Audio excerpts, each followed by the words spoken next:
ஒரு விதை எப்படி இந்த பூமியிலே விதைக்கப்படுகிறதோ, மண்களை தோண்டி நாம் விதையை போடுகிறல்ல, அதே போலதான் இந்த அழைப்பு என்பதும் ஒரு விதை விதைக்கப்படுகிற ஒரு அனுபவம்.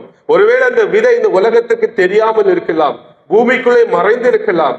அதே போலதான் அழைக்கப்பட்ட நீங்களும் நானும் ஒருவேளை அடைந்திருக்கலாம். அந்த உலகத்திலே மற்றவர்களுக்கு தெரியாமல் நாம் இருப்போம். நாம் அடைக்கப்பட்டவர்களாக, வாசல் திறக்கப்படாதவர்களாக இருப்போம்.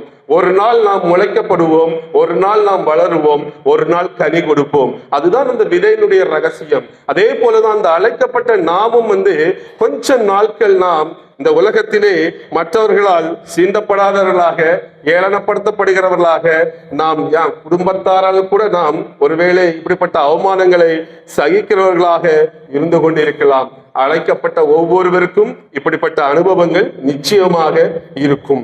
சோ இந்த அழைப்பினை நாம் முதலாவது நம்முடைய அழைப்பை நாம் உறுதி செய்ய வேண்டும். எல்லாருக்கும் உண்டுங்க, இருக்க எல்லாருக்கும் உண்டு. ஏதோ 4 பேருக்கு 5 பேருக்கு எல்லாருக்கும் ஒவ்வொரு அழைப்பு உண்டு, அதையும் சொல்லுகிறேன்.